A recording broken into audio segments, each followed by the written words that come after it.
नानक पूरा पाया। पूरे के गुण गाओ, साथ न चालै बिन भजन। विखिया सगली शार, हर हर नाम कमावना। नानक एहो धन सार।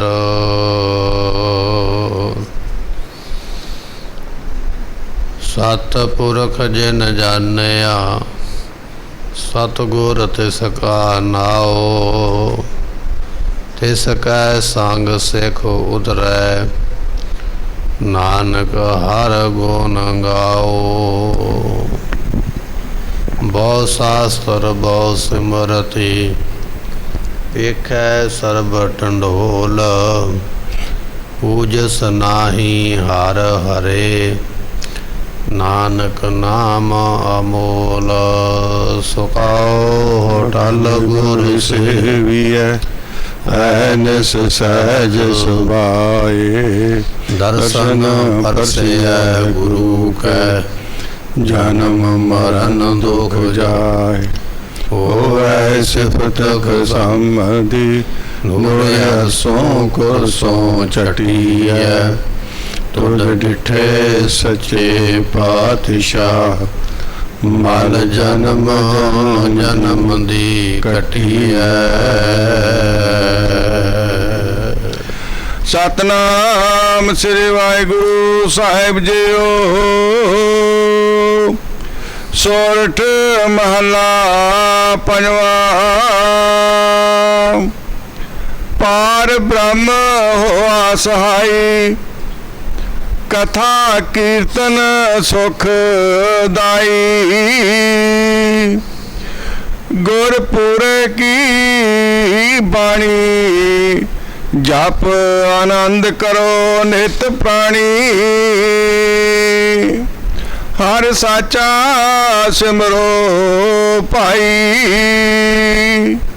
साध संग सदा सुख पाइया। हर बिसरना कबहू जाई, पार ब्रह्म हुआ सहाई। कथा कीर्तन सुखदाई। वाहिगुरु जी का खालसा, वाहिगुरु जी की फतेह।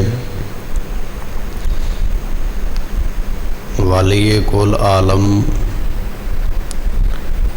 जुगो जुग अटल। गुरु ग्रंथ साहिब जियां दी पवित्र पावन हजूरी अंदर ਅੰਮ੍ਰਿਤ ਵੇਲੇ ਤੋਂ ਦੀਵਾਨ ਪ੍ਰਾਰੰਭ ਹੋ ਚੁੱਕੇ ਹਨ। ਇਹਨਾਂ ਦੀਵਾਨਾਂ ਦੇ ਵਿੱਚ ਪੰਜ ਬਾਣੀਆਂ ਦੇ ਨਿਤਨੇਮ, ਆਸਾ ਦੀ ਵਾਰ ਦੀ ਪਵਿੱਤਰ ਬਾਣੀ ਦੇ ਕੀਰਤਨ ਆਪ ਸੰਗਤਾਂ ਨੇ ਸਰਵਣ ਕੀਤੇ। ਲੜੀਵਾਰ ਗੁਰਬਾਣੀ ਦੀ ਕਥਾ ਜੋ ਸਤਿਗੁਰੂ ਜੀ ਸਾਨੂੰ ਸ਼ਬਦ ਦਰ ਸ਼ਬਦ ਬਖਸ਼ਿਸ਼ ਕਰ ਰਹੇ ਨੇ। ਸਤਿਗੁਰਾਂ ਦੇ ਪਵਿੱਤਰ ਬਚਨਾਂ ਨੂੰ ਕਥਾ ਦੇ ਰੂਪ ਦੇ ਵਿੱਚ ਸਰਵਣ ਕਰਨ ਦਾ ਸਮਾਂ ਪ੍ਰਾਪਤ ਹੋਇਆ। ਆਓ ਆਪਣੇ ਮਨ ਦੇ ਧਿਆਨ ਨੂੰ ਟਿਕਾਈਏ, ਬੜੀ ਭਾਵਨਾ ਨਾਲ ਸ਼ਰਧਾ ਨਾਲ ਸਤਿਗੁਰਾਂ ਦੇ ਬਚਨ ਸਰਵਣ ਕਰੀਏ। ਮਿਲ ਕੇ ਆਖੀਏ ਸਤਨਾਮ ਸ੍ਰੀ ਵਾਹਿਗੁਰੂ ਸਾਹਿਬ ਜੀ। सतनाम श्री वाहिगुरु साहिब जीओ। सोरठ महला पंजवा। पार ब्रह्म हुआ सहाई, कथा कीर्तन सुखदाई।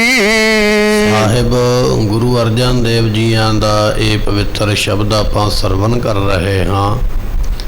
सतगुरु जी फरमाउंदे ने कथा कीर्तन सुखदाई। कथा सरवण करनी, कीर्तन सरवण करना, जिन्हां नूं ये कथा ते कीर्तन सुखदाई लगा है।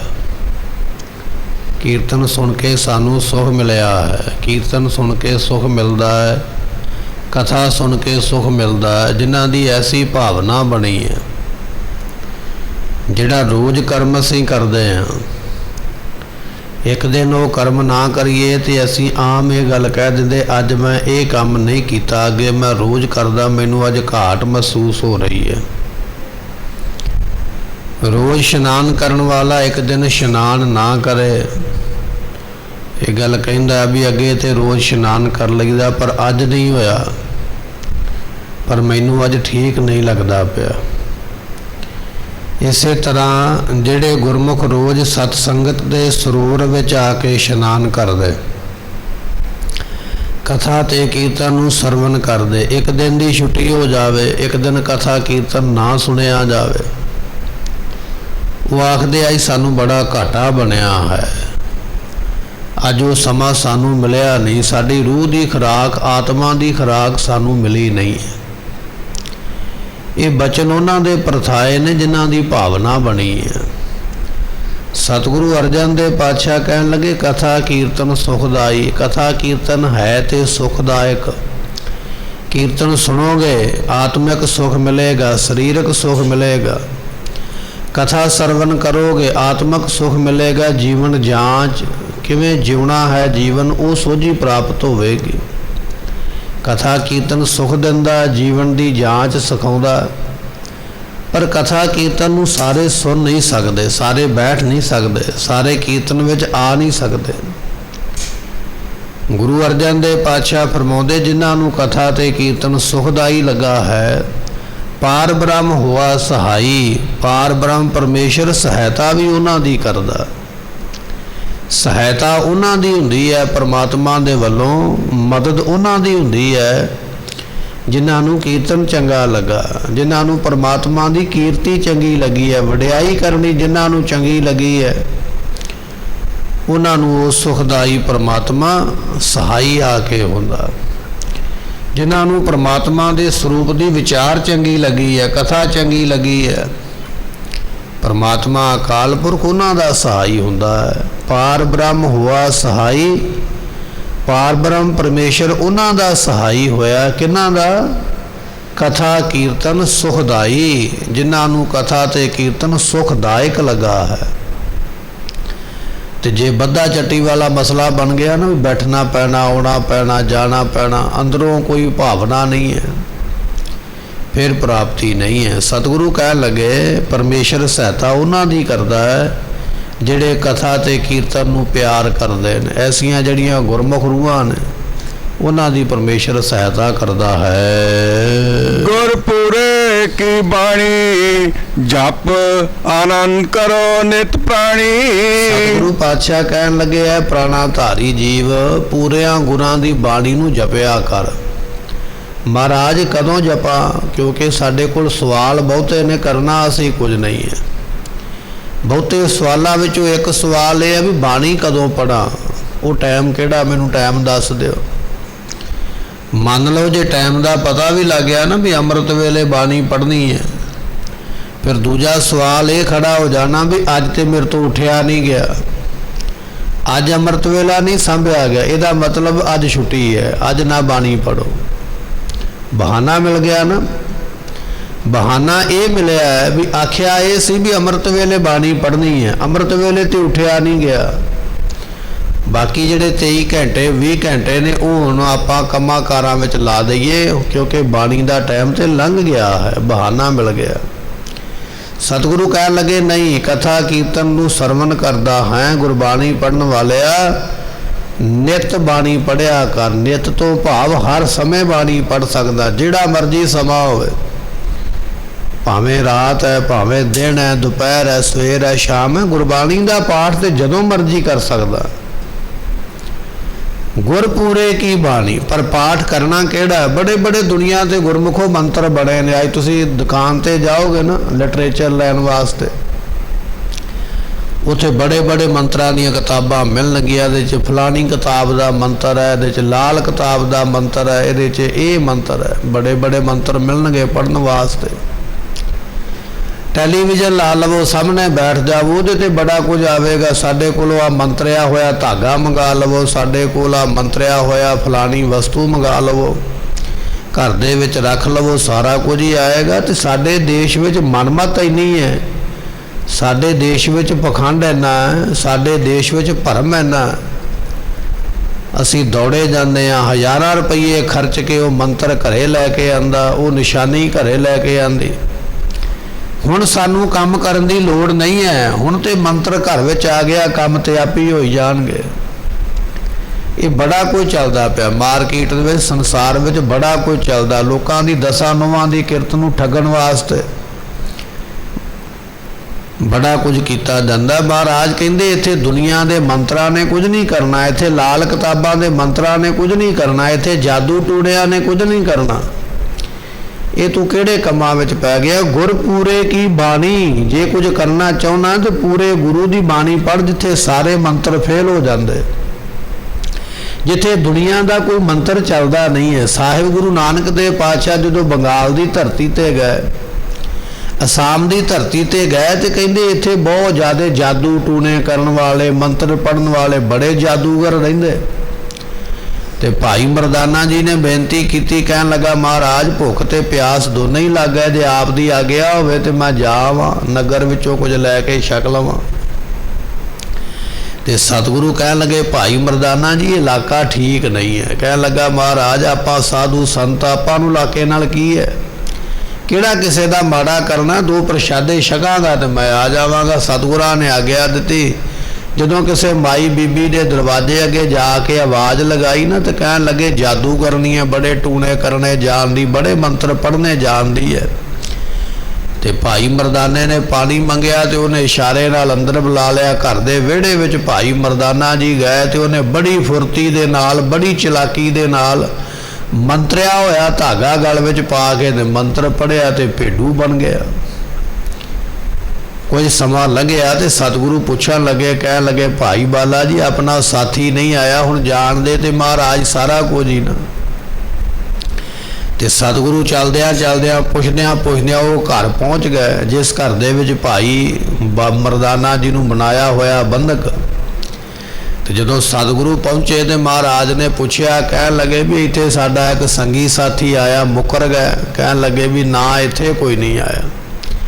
ਜਾਣੀ ਜਾਣ ਮਹਾਰਾਜ ਕਹਿਣ ਲੱਗੇ ਭਾਈ ਬਾਲਾ ਜੀ ਅੰਦਰ ਜਾਓ ਤੇ ਆਪਣਾ ਸਾਥੀ ਅੰਦਰ ਇਹਨਾਂ ਨੇ ਬੱਧਾ ਹੋਇਆ ਧਾਗਾ ਪਾ ਕੇ, ਉਹਦੇ ਕੋਲ ਜਾ ਕੇ ਵਾਹਿਗੁਰੂ ਕਹਿ ਕੇ ਤੇ ਉਹ ਧਾਗਾ ਤੋੜ ਦਿਓ। ਤੇ ਭਾਈ ਬਾਲਾ ਜੀ ਜਦੋਂ ਕੋਲ ਗਏ ਨਾ, ਵਾਹਿਗੁਰੂ ਆਖ ਕੇ ਤੇ ਧਾਗਾ ਤੋੜਿਆ।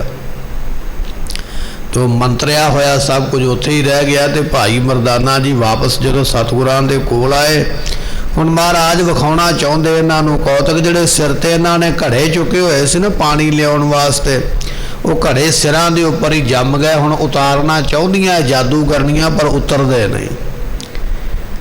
ਜਦੋਂ ਸਾਰੇ ਮੰਤਰ ਪੜ੍ਹ ਕੇ ਵੇਖ ਲਿਆ ਨਾ, ਸਾਰੇ ਯਤਨ ਕਰਕੇ ਵੇਖ ਲਿਆ ਵੀ ਕੋਈ ਜਾਦੂ ਨਹੀਂ ਚੱਲਿਆ, ਕੋਈ ਮੰਤਰ ਨਹੀਂ ਚੱਲਿਆ, ਤੇ ਫਿਰ ਮਹਾਰਾਜ ਦੀ ਸ਼ਰਨ ਵਿੱਚ ਆ ਕੇ ਬੇਨਤੀ ਕੀਤੀ, ਮਹਾਰਾਜ ਸਾਡੇ ਕੋਲੋਂ ਗੁਨਾਹ ਹੋ ਗਿਆ, ਗਲਤੀ ਹੋ ਗਈ, ਆਪ ਜੀ ਮਾਫ ਕਰੋ। ਤੇ ਸਤਿਗੁਰੂ ਕਹਿੰਦੇ ਫਿਰ ਮੁਖੋਂ ਆਖੋ ਵਾਹਿਗੁਰੂ। ਵਾਹਿਗੁਰੂ ਕਹੋਗੇ ਇਹ ਜੰਮੇ ਹੋਏ ਸਿਰ ਤੇ ਘੜੇ ਜਿਹੜੇ ਨੇ ਉਤਰ ਜਾਣਗੇ। ਵਾਹਿਗੁਰੂ ਕਹਿ ਕੇ ਉਹ ਜਿਹੜੇ ਘੜੇ ਸਿਰ ਤੇ ਜੁੜੇ ਹੋਏ ਸਨ ਉਹ ਉਤਾਰੇ। ਵਾਹਿਗੁਰੂ ਕਹਿ ਕੇ ਭਾਈ ਮਰਦਾਨੇ ਦੇ ਗਲ ਦਾ ਧਾਗਾ ਤੋੜਿਆ। ਵਾਹਿਗੁਰੂ ਕਹਿ ਕੇ ਮੈਂਡੇ ਤੋਂ ਉਹ ਭੇਡੂ ਤੋਂ ਉਸ ਨੂੰ ਆਪਣਾ ਸਿੱਖ ਮਹਾਰਾਜੀਆਂ ਨੇ ਸਿੱਖ ਵਾਲੇ ਜਨਮ ਵਿੱਚ ਲੈ ਕੇ ਮਹਾਰਾਜ ਜੀ ਉੱਥੋਂ ਵਾਪਸ ਆਏ। ਭਾਵ ਇਹ ਹੈ ਜਿੱਥੇ ਪੂਰੇ ਗੁਰੂ ਦੀ ਬਾਣੀ ਨੇ ਕੰਮ ਕਰਨਾ, ਦੁਨੀਆ ਦੇ ਮੰਤਰ ਉੱਥੇ ਕੰਮ ਨਹੀਂ ਜੇ ਕਰਦੇ। ਇਹ ਮਨ ਦਾ ਭੁਲੇਖਾ ਹੈ ਕੋਈ ਮੰਤਰ ਕੋਈ ਕੰਮ ਕਰੇਗਾ। ਸਤਿਗੁਰੂ ਪਾਤਸ਼ਾਹ ਕਹਿਣ ਲੱਗੇ ਗੁਰਪੂਰੇ ਕੀ ਬਾਣੀ, ਤੇ ਵਾਹਿਗੁਰੂ ਮੰਤਰ ਵੀ ਤੇ ਗੁਰਪੂਰੇ ਦੀ ਬਾਣੀ ਹੈ ਨਾ। ਗੁਰੂ ਗ੍ਰੰਥ ਸਾਹਿਬ ਦੇ ਵਿੱਚ ਲਿਖਿਆ ਹੋਇਆ ਨਾ ਵਾਹਿਗੁਰੂ ਮੰਤਰ, ਵਾਹਿਗੁਰੂ ਵਾਹਿਗੁਰੂ ਵਾਹਿਗੁਰੂ ਵਾਹਿ ਜੀਓ, ਇਹ ਗੁਰੂ ਗ੍ਰੰਥ ਸਾਹਿਬ ਵਿੱਚ ਲਿਖਿਆ ਹੋਇਆ। ਇਹ ਕੋਈ ਮੰਤਰ ਬਾਹਰੀ ਨਹੀਂ ਹੈ, ਗੁਰੂ ਗ੍ਰੰਥ ਸਾਹਿਬ ਵਿੱਚੋਂ ਹੈ। ਤੇ ਸਤਿਗੁਰੂ ਪਾਤਸ਼ਾਹ ਕਹਿਣ ਲੱਗੇ ਵਾਹਿਗੁਰੂ ਆਖਿਆ, ਭਾਈ ਮਰਦਾਨਾ ਜੀ ਮੈਂਡੇ ਤੋਂ ਮਨੁੱਖ ਬਣ ਕੇ ਬਾਹਰ ਨਿਕਲੇ। ਵਾਹਿਗੁਰੂ ਆਖਿਆ, ਉਹ ਜਿਹੜੀਆਂ ਬੜੀਆਂ ਬੜੀਆਂ ਤਾਂਤਰਿਕ ਤੇ ਜਾਦੂਗਰਨੀਆਂ ਬੀਬੀਆਂ ਸਨ ਉਹਨਾਂ ਦੇ ਸਿਰ ਦੇ ਘੜੇ ਉਤਰ ਗਏ। ਇਹ ਵਾਹਿਗੁਰੂ ਮੰਤਰ ਦੀ ਤਾਕਤ ਹੈ। ਦੁਨੀਆ ਦੇ ਮੰਤਰ ਜਿੱਥੇ ਫੇਲ ਹੋ ਗਏ ਉੱਥੇ ਗੁਰੂ ਦਾ ਮੰਤਰ ਸ਼ੁਰੂ ਹੁੰਦਾ ਹੈ। ਸਤਿਗੁਰੂ ਕਹਿਣ ਲੱਗੇ ਗੁਰਪੂਰੇ ਕੀ ਬਾਣੀ, ਪੂਰਿਆਂ ਗੁਰਾਂ ਦੀ ਜਿਹੜੀ ਬਾਣੀ ਹੈ, ਤੇ ਜਦੋਂ ਜਪੇਗਾ ਨਿਤਾ ਪ੍ਰਤੀ ਫਿਰ ਆਨੰਦ ਹੀ ਆਨੰਦ ਪ੍ਰਾਪਤ ਹੋਵੇਗਾ। ਜਪ ਆਨੰਦ ਕਰੋ ਨਿਤ ਪ੍ਰਾਣੀ, ਇਹ ਪ੍ਰਾਣਾ ਧਾਰੀ ਜੀਵ ਇਸ ਬਾਣੀ ਨੂੰ ਜਪੇਗਾ ਤੇ ਤੈਨੂੰ ਆਨੰਦ ਪ੍ਰਾਪਤ ਹੋਵੇਗਾ। ਹਰ ਸਾਚਾ ਸਿਮਰੋ ਭਾਈ। ਇਹ ਭਾਈ ਸੱਚੇ ਪ੍ਰਮਾਤਮਾ ਦਾ ਸਿਮਰਨ ਕਰੋ। ਸਿਮਰਨ ਸ਼ਬਦ ਫਾਰਸੀ ਦਾ ਹੈ। ਸਿਮਰਨ ਤੋਂ ਭਾਵ ਹੁੰਦਾ ਯਾਦ ਕਰਨਾ। ਮਹਾਰਾਜ ਕਹਿਣ ਲੱਗੇ ਯਾਦ ਕਰਨਾ ਤੇ ਰੱਬ ਨੂੰ ਕਰ, ਪਰਮੇਸ਼ਰ ਨੂੰ ਕਰ ਜਿਹੜਾ ਸੱਚਾ ਹੈ। ਤੂੰ ਤੇ ਯਾਦ ਕਰਦਾ ਦੁਨੀਆ ਦੇ ਪਦਾਰਥਾਂ ਨੂੰ। ਮੇਰੇ ਕੋਲ ਇੰਨੀ ਮਾਇਆ ਭੁੱਲ ਨਾ ਜਾਵੇ, ਇਹ ਯਾਦ ਰੱਖਣਾ। ਇੰਨੇ ਬੰਦਿਆਂ ਨੂੰ ਮੈਂ ਇੰਨਾ ਕੁਝ ਦਿੱਤਾ ਹੋਇਆ, ਕਾਪੀ ਉੱਪਰ ਲਿਖਿਆ, ਦਿਮਾਗ ਵਿੱਚ ਵੀ ਚੇਤੇ ਰੱਖਦਾ, ਕਿਤੇ ਚੇਤਾ ਨਾ ਭੁੱਲ ਜਾਵੇ। ਦੁਨੀਆ ਦੀਆਂ ਗੱਲਾਂ ਤੇ ਯਾਦ ਨੇ, ਕਿੱਥੇ ਕਿੱਥੇ ਮੇਰੀ ਜ਼ਮੀਨ ਜਾਇਦਾਦ ਹੈ, ਕਿੱਥੇ ਕਿੱਥੇ ਮੇਰਾ ਘਰ-ਬਾਰ, ਇਹ ਤੇ ਯਾਦ ਹੈ। ਪਰ ਜੇ ਨਹੀਂ ਯਾਦ ਤੇ ਉਹ ਪ੍ਰਮਾਤਮਾ ਨਹੀਂ ਯਾਦ। ਮਹਾਰਾਜ ਕਹਿਣ ਲੱਗੇ ਹਰ ਸਾਚਾ ਸਿਮਰੋ ਭਾਈ।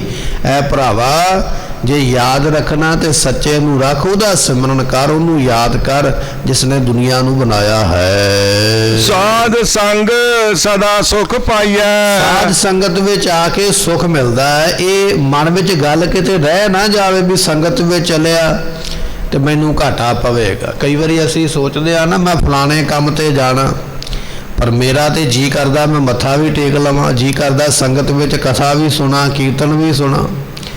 ਫਿਰ ਸਾਡਾ ਖਿਆਲ ਆਉਂਦਾ ਵੀ ਜੇ ਮੈਂ ਕਥਾ ਕੀਰਤਨ ਵਿੱਚ ਅੱਧਾ ਘੰਟਾ ਕਿਤੇ ਬੈਠ ਗਿਆ ਤੇ ਉਹ ਫਲਾਣਾ ਕੰਮ ਜਿੱਥੇ ਮੈਂ ਜਾਣਾ ਉਹ ਨਹੀਂ ਬਣਨਾ, ਉਹ ਵਿਗੜ ਜਾਏਗਾ, ਉੱਥੇ ਮੈਨੂੰ ਦੁੱਖ ਦੀ ਖਬਰ ਮਿਲ ਸਕਦੀ ਹੈ। ਮਹਾਰਾਜ ਕਹਿਣ ਲੱਗੇ ਨਹੀਂ, ਹਰ ਸਾਚਾ ਸਿਮਰੋ ਭਾਈ।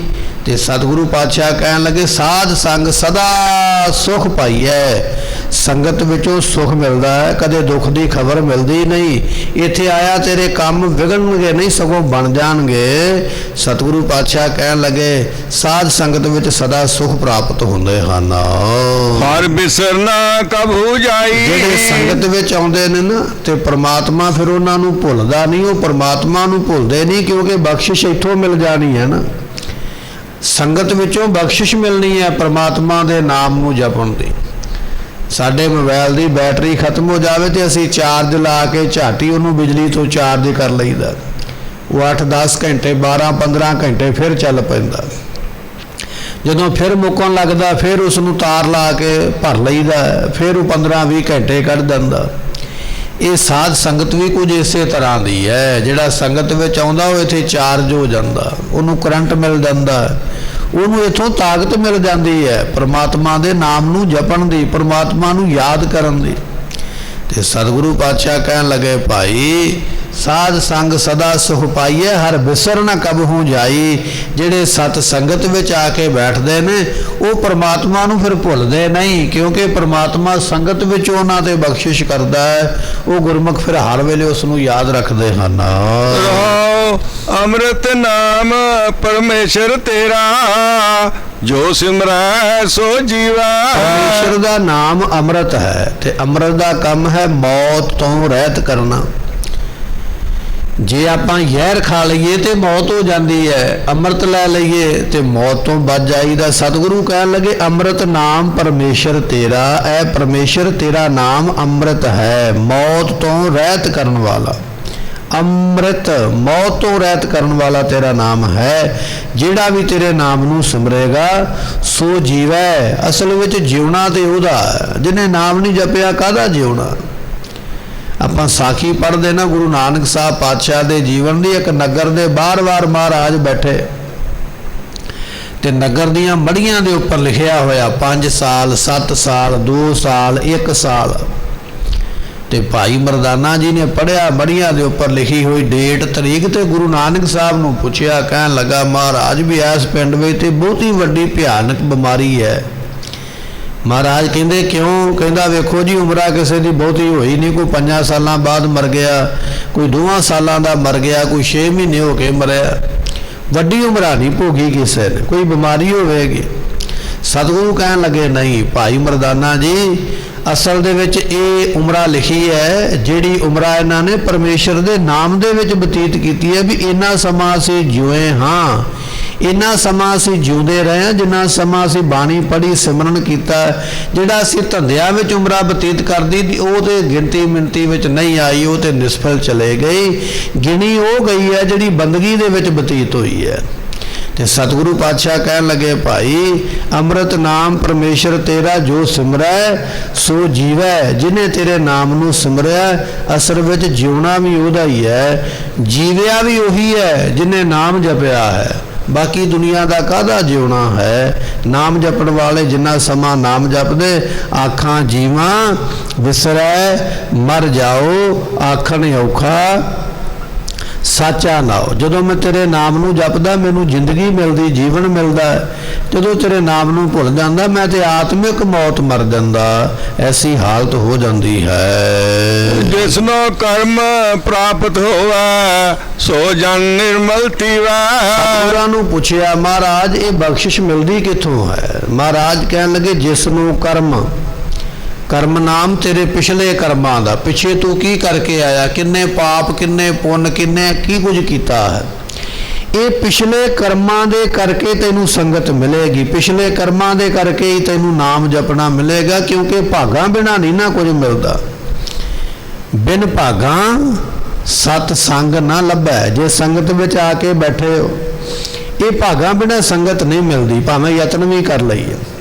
ते भाग तां ने जे पिछले जन्मां ने कुछ चंगा काम कीता तो संगत विच बैठेगा, जे पाप ही कीते तो संगत दे नेड़े नहीं आएगा।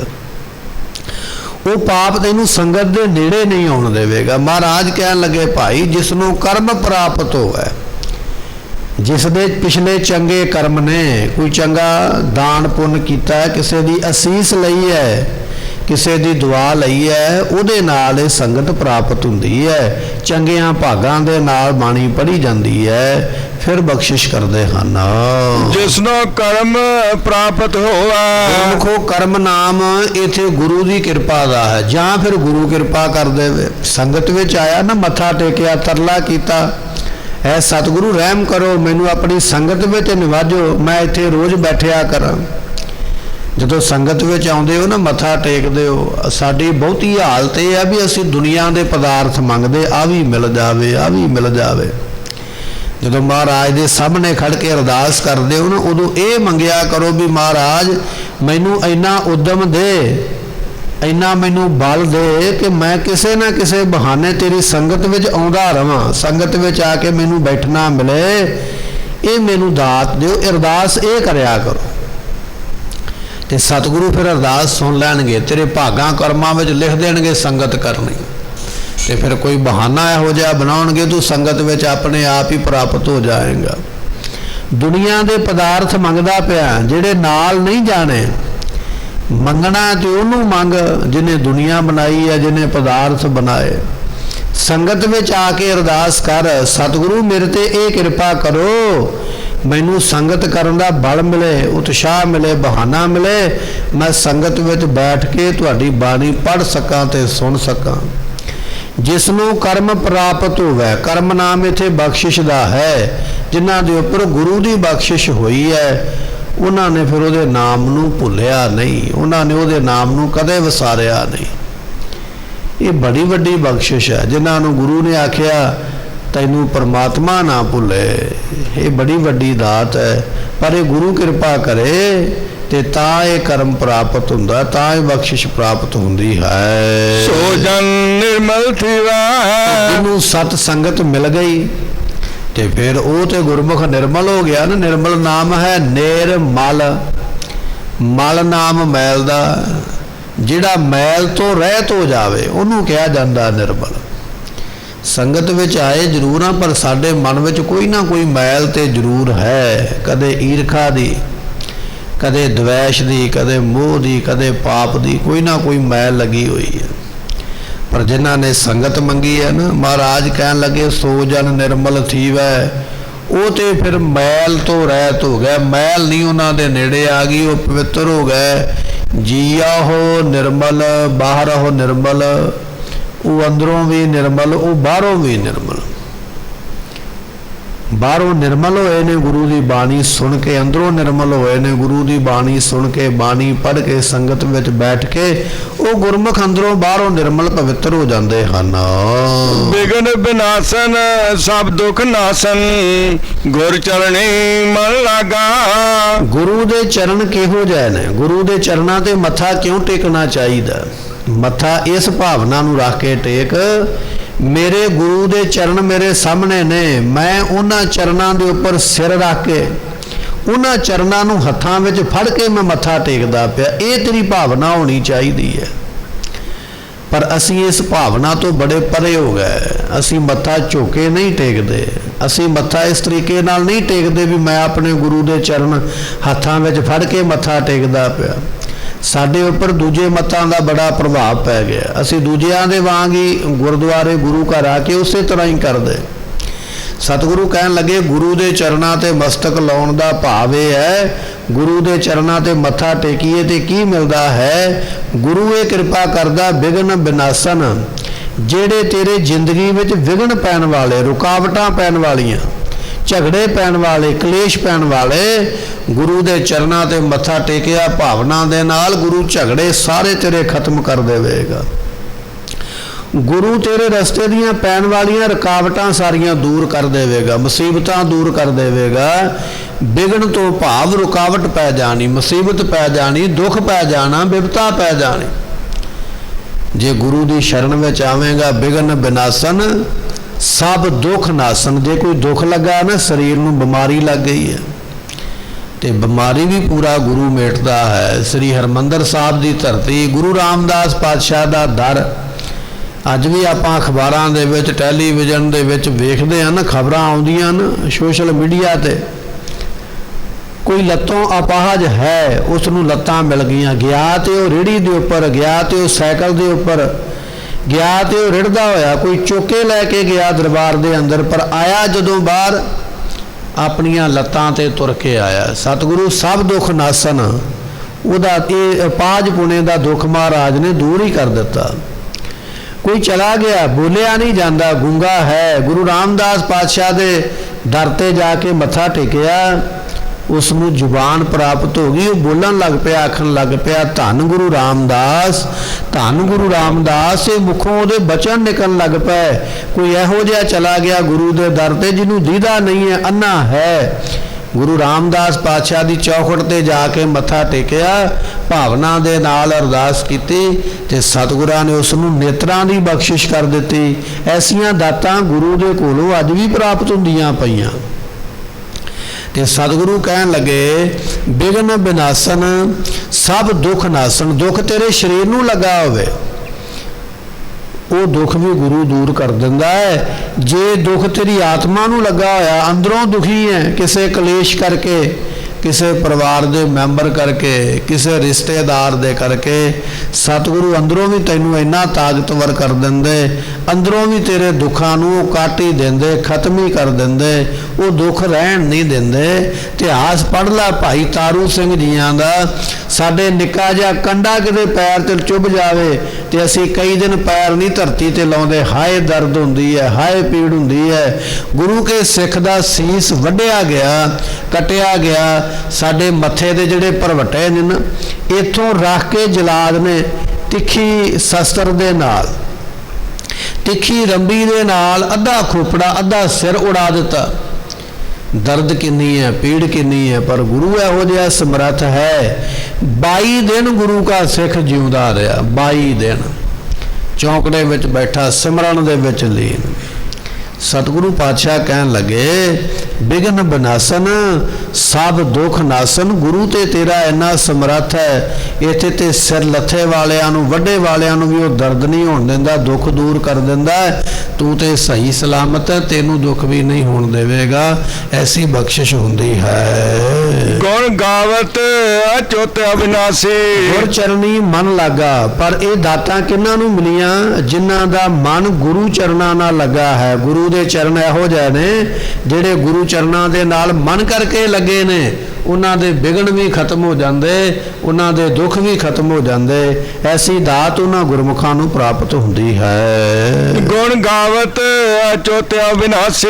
ਹੁਣ ਕਿਹਦੇ ਗਾਉਣੇ ਚਾਹੀਦੇ? ਅਸੀਂ ਤੇ ਦੁਨੀਆ ਦੀ ਤਾਰੀਫ ਕਰਦੇ ਰਹਿੰਦੇ, ਦੁਨੀਆ ਦੀਆਂ ਗੱਲਾਂ ਕਰਦੇ, ਪਰ ਮਹਾਰਾਜ ਕਹਿਣ ਲੱਗੇ ਜੇ ਗੁਣ ਗਾਉਂਦੇ ਨੇ ਨਾ ਤੇ ਅਚੁੱਤ ਪਰਮਾਤਮਾ ਦੇ ਗੁਣ ਗਾ। ਅਚੁੱਤ ਤੋਂ ਭਾਵ ਹੁੰਦਾ ਜਿਹੜਾ ਅਗੇੜ ਹੈ, ਜਿਹੜਾ ਗੇੜੇ ਵਿੱਚ ਨਹੀਂ ਆਉਣ ਵਾਲਾ। ਅਸੀਂ ਸਾਰੇ ਗੇੜੇ ਵਿੱਚ ਆਉਂਦੇ ਪਏ ਹਾਂ, ਚੱਕਰ ਵਿੱਚ ਆਉਂਦੇ ਪਏ ਹਾਂ, ਕਦੇ ਇੱਕ ਜਨਮ ਤੋਂ ਦੂਜਾ, ਦੂਜੇ ਤੋਂ ਤੀਜਾ, ਕਰਦਿਆਂ ਕਰਦਿਆਂ 84 ਲੱਖ ਜੂਨਾਂ ਦਾ ਚੱਕਰ ਕੱਟਾਂਗੇ, ਦੁਬਾਰਾ ਫਿਰ ਉਸੇ ਚੱਕਰ ਵਿੱਚ ਪਵਾਂਗੇ। ਪਰਮਾਤਮਾ ਅਚੁੱਤ ਤਾਂ ਹੈ, ਉਹ ਜੂਨਾਂ ਦੇ ਚੱਕਰ ਵਿੱਚ ਨਹੀਂ ਆਉਂਦਾ। ਇੱਕ ਜਨਮ ਤੋਂ ਬਾਅਦ ਵਿੱਚ ਦੂਜਾ, ਦੂਜੇ ਤੋਂ ਤੀਜਾ, ਚੌਥਾ, 84 ਲੱਖ ਜੂਨਾਂ ਵਿੱਚ ਉਹ ਨਹੀਂ ਆਇਆ। ਉਸ ਨੂੰ ਆਖਿਆ ਜਾਂਦਾ ਅਗੇੜ, ਜਿਹੜਾ ਗੇੜੇ ਵਿੱਚ ਨਹੀਂ ਆਇਆ। ਤੇ ਸਤਿਗੁਰਾਂ ਨੇ ਲਿਖਿਆ ਅਚੁੱਤ, ਜਿਹੜਾ ਨਾ ਗੇੜੇ ਵਿੱਚ ਆਵੇ ਉਹ ਹੈ ਪਰਮਾਤਮਾ। ਦੂਜਾ ਸ਼ਬਦ ਮਹਾਰਾਜ ਨੇ ਵਰਤਿਆ ਅਬਨਾਸੀ। ਅਬਨਾਸੀ ਤੋਂ ਭਾਵ ਜਿਹੜਾ ਕਦੇ ਨਾਸ ਨਹੀਂ ਹੁੰਦਾ, ਜਿਹੜਾ ਮੁੱਕਦਾ ਕਦੇ ਨਹੀਂ। ਆਪਾਂ ਦੁਨੀਆ ਦੇ ਜਿੰਨੇ ਜੀਵ ਆ ਨਾ, ਉਮਰਾਂ ਭਾਵੇਂ ਕਿੰਨੀ ਮਰਜ਼ੀ ਲੰਮੀ ਹੋਵੇ, ਪਰ ਦੁਨੀਆ ਤੋਂ ਸਾਡਾ ਨਾਸ਼ ਹੋਣਾ ਲਾਜ਼ਮੀ ਹੈ। ਗੁਰਬਾਣੀ ਦਾ ਬਚਨ ਹੈ ਮਾਰ ਕੰਡੇ ਤੇ ਕੋ ਅਧਿਕਾਈ, ਗਹਿਰੀ ਕਰਕੇ ਨੀਵ ਖੁਦਾਈ ਉਪਰ ਮੰਡਪ ਛਾਏ। ਮਾਰ ਕੰਡੇ ਤੇ ਕੋ ਅਧਿਕਾਈ, ਜਿਨ ਤ੍ਰਿਣ ਧਾਰ ਮੂੰਡ ਬੁਲਾਏ। ਦੁਨੀਆ ਦੇ ਵਿੱਚ ਕਹਿੰਦੇ ਇੱਕ ਭਗਤ ਹੋਇਆ, ਨਾਮ ਹੈ ਮਾਰ ਕੰਡਾ ਰਿਸ਼ੀ। ਇਹਦੀ ਕਹਿੰਦੇ ਉਮਰਾਂ ਬੜੀ ਲੰਮੀ ਹੈ, ਬੜੀ ਲੰਮੀ ਉਮਰਾਂ ਦਾ ਮਾਲਕ ਇਹ ਵਿਅਕਤੀ ਹੋਇਆ, ਪਰ ਉਮਰਾਂ ਤੇ ਬੜੀ ਲੰਮੀ ਹੈ।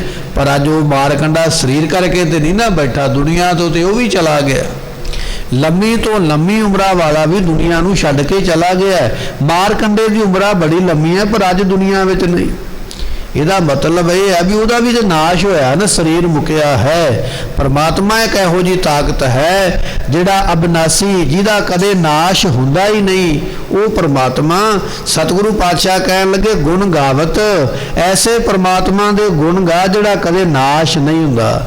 ਐਸੇ ਪਰਮਾਤਮਾ ਦੇ ਗੁਣ ਗਾ ਜਿਹੜਾ ਗੇੜੇ ਵਿੱਚ ਚੱਕਰ ਵਿੱਚ ਨਹੀਂ ਆਉਂਦਾ, ਜਿਹੜਾ 84 ਲੱਖ ਜੂਨਾਂ ਨੂੰ ਨਹੀਂ ਪਾਉਂਦਾ ਪਿਆ।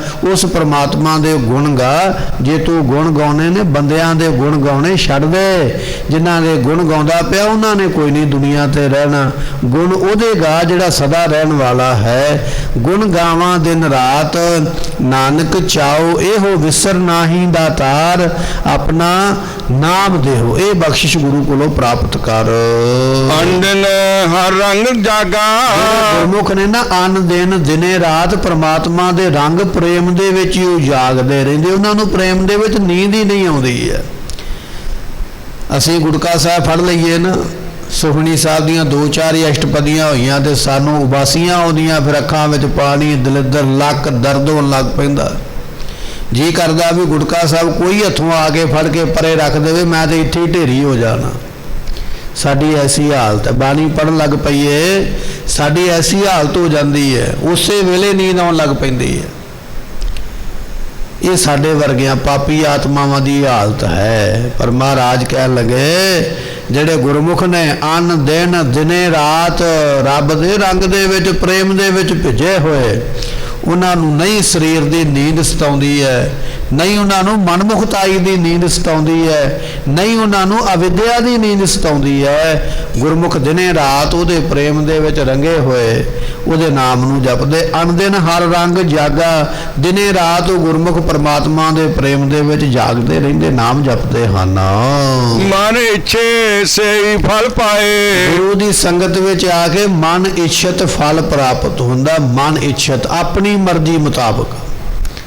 ਅਸੀਂ ਘਰ ਦੇ ਵਿੱਚ ਰਹਿੰਦੇ ਹਨ ਤੇ ਆਪਣੀ ਮਨ ਦੀ ਮਰਜ਼ੀ ਸਾਡੇ ਘਰ ਵਿੱਚ ਵੀ ਪੂਰੀ ਨਹੀਂ ਹੁੰਦੀ ਹੈ। ਕਈ ਵਾਰੀ ਸੋਚੀਦਾ ਵੀ ਆਹ ਚੀਜ਼ ਬਣਾ ਲਈਏ, ਪਰ ਨਹੀਂ ਬਣਾ ਪਾਉਂਦੇ, ਸਮਰੱਥਾ ਹੀ ਉੱਥੋਂ ਤੱਕ ਨਹੀਂ ਹੈ। ਜਾਂ ਕਈ ਵਾਰੀ ਕੋਈ ਇੱਛਾ ਹੁੰਦੀ ਹੈ ਵੀ ਮੈਂ ਆਹ ਸੂਟ ਦਾ ਗਹਿਣਾ ਲੈ ਕੇ ਗਲ ਵਿੱਚ ਪਾਵਾਂ, ਵੱਡੇ ਬਜ਼ੁਰਗ ਰੋਕ ਦਿੰਦੇ, ਨਾ ਇਹ ਨਹੀਂ ਤੈਨੂੰ ਮਿਲੇਗਾ। ਮਨ ਦੀ ਇੱਛਾ ਪੂਰੀ ਨਹੀਂ ਹੋਈ ਹੈ, ਮਨ ਦਾ ਫੁਰਨਾ ਸੁਪਨਾ ਪੂਰਾ ਨਹੀਂ ਹੋਇਆ। ਸਤਿਗੁਰੂ ਪਾਤਸ਼ਾਹ ਕਹਿਣ ਲੱਗੇ ਦੁਨੀਆ ਵਿੱਚ ਦੁਨਿਆਵੀ ਲੋਕਾਂ ਦੇ ਮਨ ਦੀਆਂ ਇੱਛਾਵਾਂ ਕਦੇ ਨਹੀਂ ਪੂਰੀਆਂ ਹੁੰਦੀਆਂ।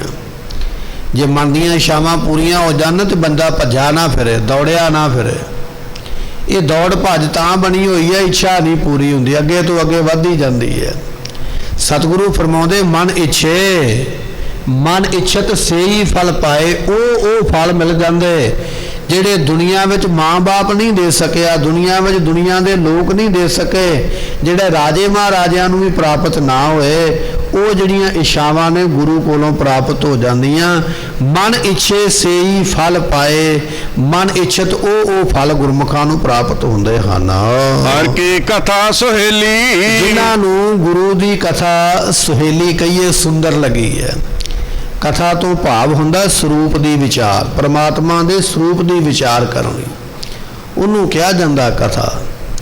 ਤੇ ਅੱਜ ਕੱਲ੍ਹ ਤੇ ਨਵਾਂ ਦੌਰ ਚੱਲ ਪਿਆ ਨਾ, ਦੁਨੀਆ ਦੇ ਦੁਖੜੇ, ਦੁਨੀਆ ਦੇ ਰੋਣੇ, ਦੁਨੀਆ ਦੀਆਂ ਗੱਲਾਂ ਸੁਣਾ ਕੇ ਆਖਿਆ ਜਾਂਦਾ ਇਹ ਕਥਾ ਹੋਈ ਹੈ, ਇਹ ਇਸ ਤਰ੍ਹਾਂ ਇਹ ਦੀਵਾਨ ਲੱਗਾ ਹੈ। ਕਥਾ ਤੋਂ ਭਾਵ ਹੁੰਦਾ ਹੈ ਪਰਮੇਸ਼ਰ ਦੀ ਵਿਚਾਰ ਕਰਨੀ, ਉਹਦੇ ਸਰੂਪ ਦੀ ਵਿਚਾਰ ਕਰਨੀ, ਗੁਰੂ ਦੇ ਜੀਵਨ ਦੀ ਵਿਚਾਰ ਕਰਨੀ, ਗੁਰੂ ਦੀ ਬਾਣੀ ਦੀ ਵਿਚਾਰ ਕਰਨੀ। ਮਹਾਰਾਜ ਕਹਿੰਦੇ ਹਰ ਕੀ ਕਥਾ ਸੁਹੇਲੀ, ਜਿਨ੍ਹਾਂ ਨੂੰ ਗੁਰੂ ਦੀ ਕਥਾ ਸੁੰਦਰ ਲੱਗੀ ਹੈ, ਚੰਗੀ ਲੱਗੀ ਹੈ, ਬੈਠ ਕੇ ਸੁਣੀ ਹੈ। ਤੇ ਸੁਹੇਲੀ ਤੋਂ ਭਾਵ ਹੁੰਦਾ ਸੁਖਦਾਇਕ, ਸੁੱਖਾਂ ਨੂੰ ਦੇਣ ਵਾਲੀ। ਜਿਨ੍ਹਾਂ ਨੂੰ ਗੁਰੂ ਦੀ ਕਥਾ ਲੱਗੀ ਹੈ ਉਹ ਗੁਰਮੁਖ ਦਰਬਾਰ ਸੰਗਤ ਵਿੱਚ ਬੈਠ ਕੇ ਐਸੀ ਸੁਖਦਾਈ ਕਥਾ ਨੂੰ ਸੁਣਦੇ ਹਨ। ਆਦ ਅੰਤ ਮਦ ਨਾਨਕੋ ਸੋ ਪ੍ਰਭ ਹੁਆ ਬੇਲੀ। ਪਰਮਾਤਮਾ ਇਹੋ ਜਿਹਾ ਹੈ, ਆਦ ਮਦ ਤੇ ਅੰਤ। ਆਦ ਤੋਂ ਲੈ ਕੇ, ਜਨਮ ਤੋਂ ਲੈ ਕੇ, ਮਦ ਜਵਾਨੀ ਤੇ ਅੰਤ ਬੁਢੇਪਾ, ਇਹਨਾਂ ਤਿੰਨਾਂ ਸਮਿਆਂ ਵਿੱਚ ਪਰਮਾਤਮਾ ਤੇਰਾ ਬੇਲੀ ਹੈ, ਮਿੱਤਰ ਹੈ। ਕੁਝ ਮਿੱਤਰ ਉਹ ਨੇ ਜਿਹੜੇ ਬਚਪਨ ਵਿੱਚ ਸਾਡੇ ਨਾਲ ਪੜ੍ਹੇ, ਪਰ ਜਦੋਂ ਜਵਾਨ ਹੋ ਗਏ ਉਹ ਲੱਭੇ ਨਹੀਂ, ਪਤਾ ਨਹੀਂ ਕਿੱਧਰ ਨੂੰ ਚਲੇ ਗਏ। ਨਾ ਹੀ ਉਹ ਲੱਭਣਗੇ, ਨਾ ਹੀ ਉਹ ਮਦਦ ਕਰਨ ਵਾਸਤੇ ਆਉਣਗੇ। ਕੁਝ ਜਵਾਨੀ ਵਿੱਚ ਬਣੇ, ਉਹ ਜਵਾਨੀ ਵਿੱਚ ਨਾਲ ਰਹੇ, ਪਰ ਜਦੋਂ ਥੋੜ੍ਹਾ ਜਿਹਾ ਸਰੀਰ ਅੱਗੇ ਵਧਿਆ ਉਹ ਜਵਾਨੀ ਵਾਲੇ ਵੀ ਛੱਡ ਕੇ ਚਲੇ ਗਏ। ਕੁਝ ਬੁਢੇਪੇ ਵਿੱਚ ਬਣੇ, ਜਿਹੜੇ ਜਾ ਕੇ ਇਕੱਠੇ ਹੋ ਗਏ, ਬੁੱਢੇ ਬਾਰੇ ਬਣ ਗਿਆ ਕੁਝ ਮਿੱਤਰ, ਸੱਥਾਂ ਤੇ ਜਾ ਕੇ ਤਾਸ਼ਾਂ ਖੇਡੀਆਂ ਵੀ ਚਲੋ ਆ ਮੇਰਾ ਮਿੱਤਰ ਹੈ, ਪਰ ਮੁਸੀਬਤ ਬਣੀ ਤੇ ਉਹਨਾਂ ਨੇ ਵੀ ਨਾਲ ਨਹੀਂ ਖੜਨਾ। ਪਰ ਪਰਮਾਤਮਾ ਇੱਕ ਇਹੋ ਜਿਹਾ ਬੇਲੀ ਹੈ ਜਿਹੜਾ ਜਨਮ ਵੇਲੇ ਵੀ ਤੇਰੇ ਨਾਲ ਸੀ, ਜਵਾਨੀ ਵਿੱਚ ਵੀ ਨਾਲ, ਬੁਢੇਪੇ ਵਿੱਚ ਵੀ ਨਾਲ, ਜਿਹੜਾ ਕਦੇ ਛੱਡਦਾ ਹੀ ਨਹੀਂ। ਤਿੰਨਾਂ ਸਮਿਆਂ ਦੇ ਵਿੱਚ, ਭੂਤਕਾਲ, ਭਵਿੱਖਤ ਕਾਲ, ਵਰਤਮਾਨ ਸਮਾਂ, ਉਹ ਹਰ ਵੇਲੇ ਤੇਰਾ ਮਿੱਤਰ ਹੈ। ਕਦੇ ਯਾਦ ਤੇ ਕਰਕੇ ਵੇਖ, ਤੇਰੀ ਹਰ ਵੇਲੇ ਸਹਾਇਤਾ ਵਾਸਤੇ ਦੌੜਿਆ ਆਵੇਗਾ। ਬਚਪਨ ਦੇ ਵਿੱਚ ਭਗਤ ਧਰੂ ਦੀ ਉਹ ਰੱਖਿਆ ਕਰ ਸਕਦਾ ਹੈ, ਜਵਾਨੀ ਵਿੱਚ ਵੀ ਉਹ ਭਗਤਾਂ ਗੁਰਮੁਖਾਂ ਦੀ ਰੱਖਿਆ ਕਰਦਾ ਹੈ, ਤੇ ਬੁੱਢੇ ਬਾਰੇ ਉਗਰਸੈਨ ਵਰਗਿਆਂ ਦੀ ਰੱਖਿਆ ਕਰਕੇ ਉਹ ਦੱਸ ਦਿੰਦਾ ਹੈ ਮੈਂ ਹਰ ਸਮੇਂ ਤੇਰੇ ਨਾਲ ਹਾਂ। ਆਦ ਅੰਤ ਮਦ ਸੋ ਪ੍ਰਭ ਨਾਨਕ ਹੋਵਾ ਬੇਲੀ, ਉਹ ਇਸ ਤਰ੍ਹਾਂ ਬੇਲੀ ਬਣ ਜਾਂਦਾ। ਸਮੇਂ ਦੀ ਸਮਾਪਤੀ, ਭੁੱਲਾਂ ਦੀ ਮੁਆਫੀ, ਜੋ ਸੱਜਣ ਆਸੀਸੜੀਆਂ, ਜੋ ਹੋਵੇ ਸਾਹਿਬ ਸਿਓ ਮੇਲ। ਮਨ ਇੱਛੇ ਸਈ ਫਲ ਪਾਏ, ਹਰ ਕੀ ਕਥਾ ਸੁਹੇਲੀ। ਆਦ ਅੰਤ ਮਦ ਨਾਨਕੋ ਸੋ ਪ੍ਰਭ ਹੁਆ ਬੇਲੀ। ਵਾਹਿਗੁਰੂ ਜੀ ਕਾ ਖਾਲਸਾ, ਵਾਹਿਗੁਰੂ।